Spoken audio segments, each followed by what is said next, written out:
So mga ka-Abians, today we'll be exploring the beautiful island of Bohol. It's our day one actually. We have our tour for today which is countryside tour. So nandito na yung aming service. We're being picked up sa aming hotel. Let's go, let's meet them. Okay, first stop is Chocolate Hills. So pumipila lang kami ngayon for photo ops. And I'm being joined with, papakita ko muna yung mga kasama ko. Ayan, sila Ariel, and then si Nats, and then si Ivy. Ayan, sila yung mga kasama ko sa Bohol trip. So, medyo mahaba-habang trip pala siya from Tagbilaran.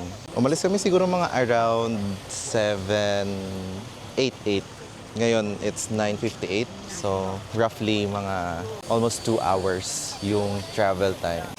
So, magsa-start na kaming umakyat doon sa viewing deck. Kakatapos lang din namin kumuha ng photos doon sa baba, sa may photo spot. So, sabi daw nila, this is 20 steps papunta sa taas. And kakastart lang nating pumunta doon. It's nice kasi hindi mainit. Cloudy ngayon. Tsaka may sufficient ding hangin.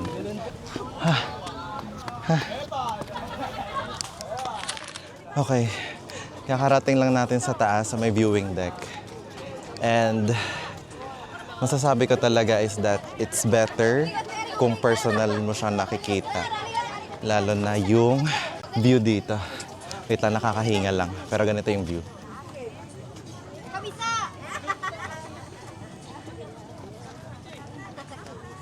Yung dito sa gilid, yung mas maraming hills. Teka.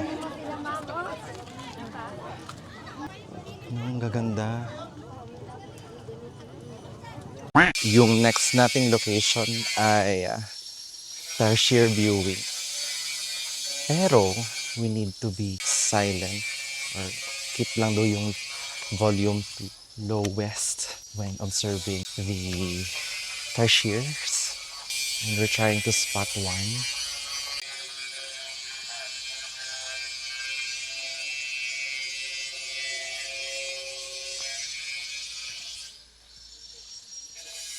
Ayun, kakalabas lang namin sa Tarsier Conservation. Ito siya. Actually, mabilis lang din. Pero marami ding tarsier doon sa loob. And we can't really make some noise dahil ipinagbabawal ang loud noises doon sa loob. May nakausap din kami kasi kaninang conservation officer na nasa loob. Sabi niya daw, they are endangered kasi nagiging prey din sila ng mga snakes and larger animals than them. Kaya medyo lumiliit ang kanilang population. So ngayon, we're thinking of getting some ice cream. Yan. Although hindi ako sure since inuubo ako kung kukuha ako or what. I think pupunta na kami next sa Lobok Floating Restaurant. I think. So, hinihintay na lang namin yung driver kasi he's somewhere out there. Message pa namin siya. Ayun. So, hindi sa kalayuan na doon sa may Tarsier Conservation Center, meron ditong tinatawag nilang man-made forest. Which is, ang history daw nun is that dati, requirement yung magpapakasal na magtanim ng kahoy bago sila makakuha ng parang certification para sila ikasal. Nagbunga nga, naging maganda siya and full of trees. Pero ano siya gilid siya ng daan. So maging careful na lang tayo kapag tayo'y pumupunta dito. So ayan, pumipila kami ngayon para magpa-picture. Pero puro lang kami lahat madalian lang kasi highway siya. Kaya medyo kailangan naming bilisan.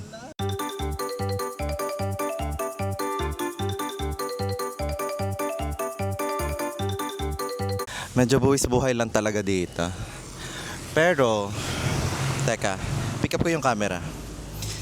Pero, the views sa likod, ayan o, very nice.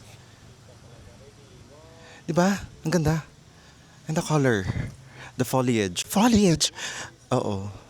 How green and lively and pretty and everything that is in between. Napakaganda niya. Pero ayun lang, very buwis buhay lang talaga. Have to make, make fast pics. Kasi highway nga siya. Besides yung daan dito, para siyang, after siya ng blind curve. So, we have to be very careful when taking pics dito sa spot na to. So ayan, kakarating lang natin sa Lobok Tourism Center. Tayo ay magjo-join ng Lobok Floating Restaurant. So currently, bibili pa tayo ng ating tickets.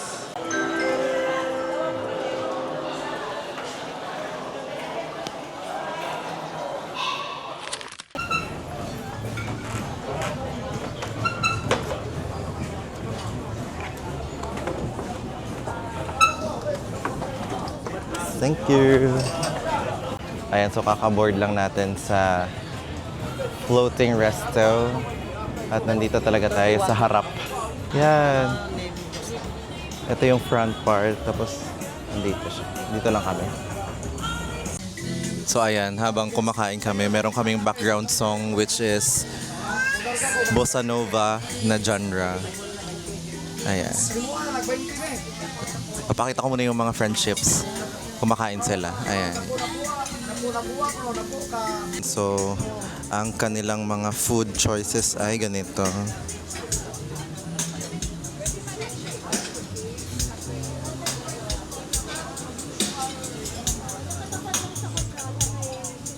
Meron pala sila mga canned beers and all. And then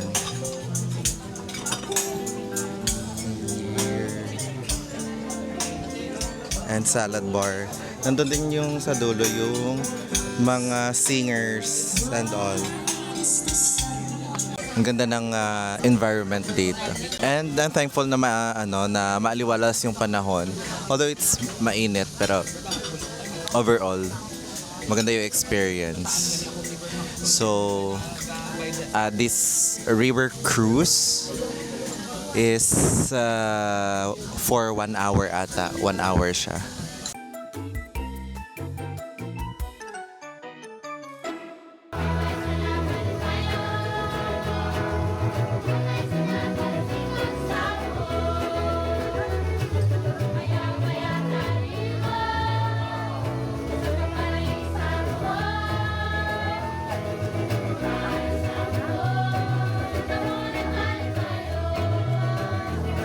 Okay, so currently nandito tayo ngayon sa Butterfly Garden, pero I was not even expecting this. So, merong pythons. Teka lang. Ito wait lang. They might find it threatening. Hala, kadalag ko. Okay, ito daw yung pinakamalaking python. Ito siya. Okay, so overexposure doon sa may python. Pero, kahit saan na lang may mga ahas, mi. Pero, oh my gosh, kadaghan. Daghan. Hello. Kumakain sila sa palad? Hoy, sandali. Ako mag-open po. Sige po. So ay, wait lang, wag sa camera ko man, ante. Aragoy. Lord God. Kadaghan sa ila, oy. Isa-isa lang kay makakaon. Okay na ta. Wa na. Hurot na. Bye-bye. Ari, hurot na mi. Hurot na, bye-bye. Oh, si Lalay. Dapo, kasi walang buhaya sa bukol. Pero Pangalan niya si Palangga alias Lalay. Palangga. Sana all. Hello. Salay. Hello. Ang laki niya. Okay, so ngayon nandito tayo sa loob ng Butterfly Garden. So sabi ng tour guide namin, nagiging active daw sila pag ayun, umaga tsaka mainit. Pero ayun oh, mga cutesy pa. Wow! Ito. Ang ganda, Mi. Ayun oh. Pinapadaan ko lang sa flower para ano. Ayan, so kakarating lang natin ulit sa panibagong spot natin, which is the Baclayon Church. Ayan, sa likod ko. Yung mga kasama ko pumunta na sa loob, mag-offer daw sila ng quick prayer. Pero ito yung front ng church.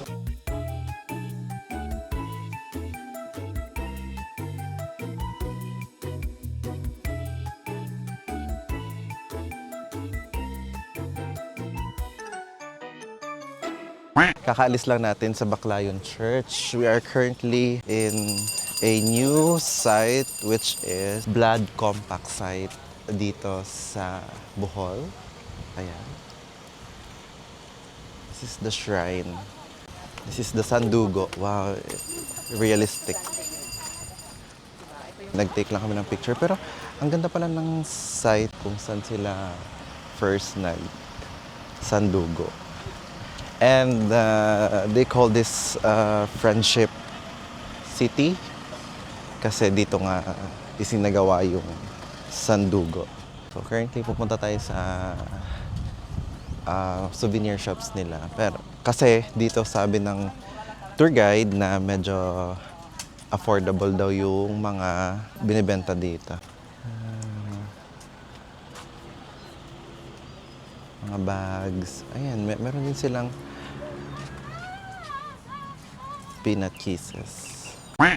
Ayan, so it's almost 3:30 at ang kakatapos lang namin mamili ng mga souvenirs and foods. Pakita. Si Madam Nuts. Madam Nuts, anong binili mo, Madam Nuts? So, and then have these. Rosquillos. Crisps and creamy. And then, yeah, the peanut choo-choo. Peanut kisses. Peanut cases. Ayan, sir. Anong pinamili mo, sir? Of course, the beautiful. The beautiful. Ano yan? The t-shirt from the Island Souvenir. Yan, dalawang beses siyang bumili. Mga Ito yung may pinakamagandang quality ng tela when it comes to t-shirt. Yes. Food. Ano binili mong food? Otap. Okay, otap. Yun lang. And this Kalamay. Ayan. Bohol Sprite. Kalamay. Ayan. Ako naman yung peanut kisses. Tapos, banana chips. Tsaka yung otap. Si Madam Ivy. Ano binili mo, Madam Ivy? Peanut kisses and t-shirt Ayan. para sa trabaho. Mga keychains. Ayan.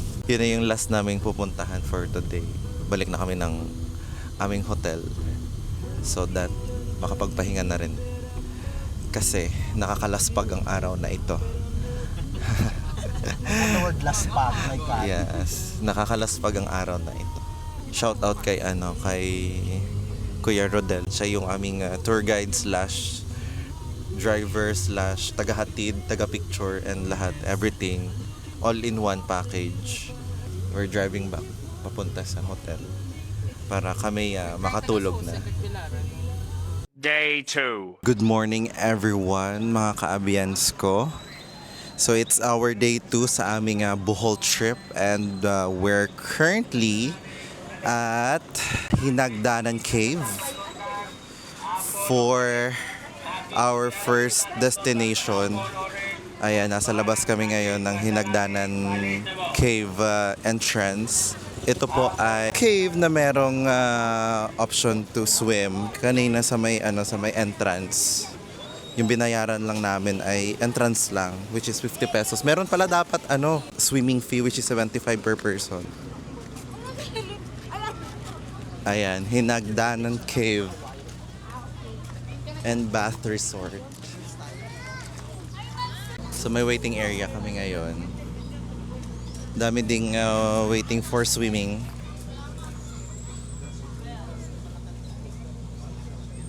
Kanya-kanya kaming hanap ng mga places kung saan kami makakapagpalit. So isa kong kasama naman, may klase. Ayan, yung naka-white sa dulo.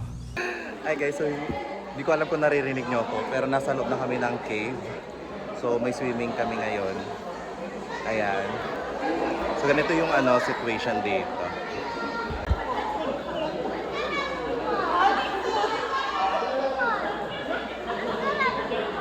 Bababa na ako kasi nakapag life jacket na rin naman ako at saka nag-change na rin ang outfit. So let's go.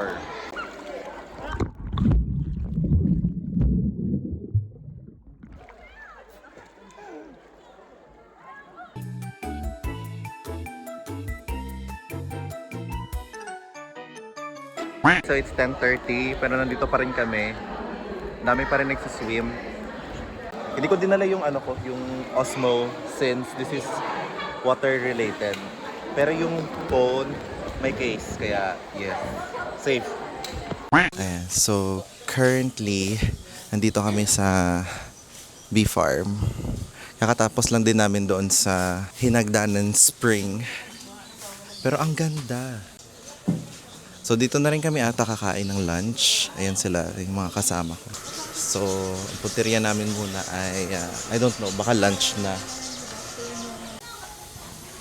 Ay, mauna tayo sa baba. The restaurant.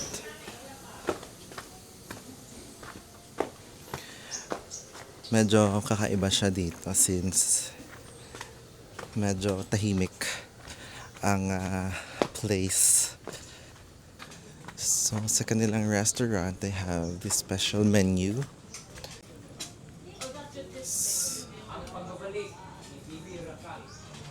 Ayan. Pero, yung maganda dito is, nasa siya, meron siyang overview ng dagat.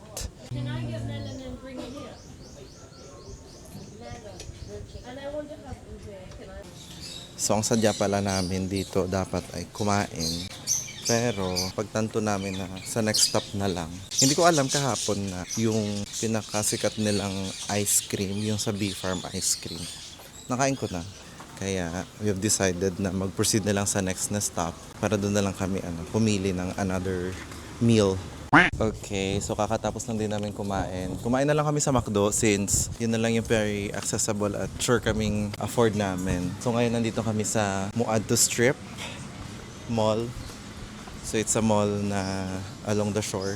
Ang ganda ng niya, ganda ng setup niya kasi open mall siya. Tapos may view siya ng dagat. Kaya pumasok sila dito sa ditong gift shop. Pero punta tayo sa dulo. Mas mukha siyang resort kaysa sa mall. Pero ayan na. Ayan na, may dagat na sa dulo. Hala, nice. Ganda. Pwede din maligo doon. Pero nice siya. Teka, hanap tayo ng hindi masyado mainit. Ayan. Ayan o. May shore din siya. Ayan.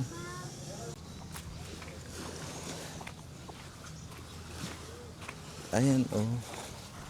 Like, ready to swim na. Kaso yun nga lang, mainit. Pero, love I love how clear is the water. Na-shore doon. Meron din dito. Tapos pwedeng dito ka lang. Yan, tambay ka lang dito. Ayan, so, ito na naman tayo. Lilipat na naman tayo sa isang spot. Bilad na bilad tayo sa araw. Ngunit, napakaganda talaga ng lugar na ito.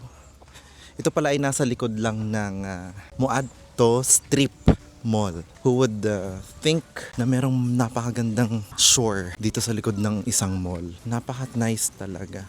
Dami din naliligo, in fairness. Tapos sabi din ng mga caretakers dito sa likod. Maganda din daw maligo dito since versus sa Alona, which is sa kabilang shore. Marami daw talagang tao doon.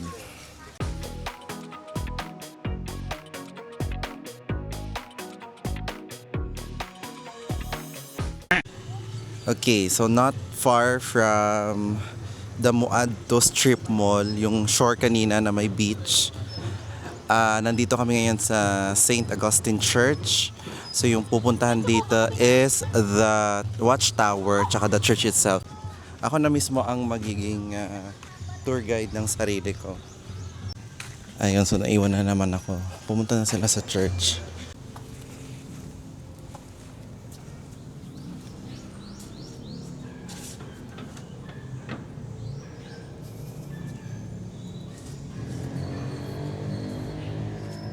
Habang sila nagdadasal, let's check the facade of the church. Yes! Like it. Yung church ay parang nasa plaza.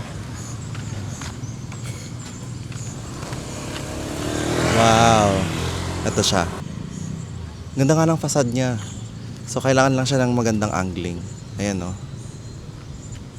Okay, so after ng church, tayo naman ay nagpa-drop dito sa Alona Beach. Actually, hindi siya part ng tour, pero since nasa Panglao lang din naman kami, hindi na kami nag-atubiling magpa-drop dito sa Alona just to experience the beach. Yung reason kung ba't nandito kami sa Alona is that nung day 1, habang nasa Grab kami papuntang Tagbilaran, so nagtatanong kami kung ano yung magandang puntahan dito sa Panglao Island.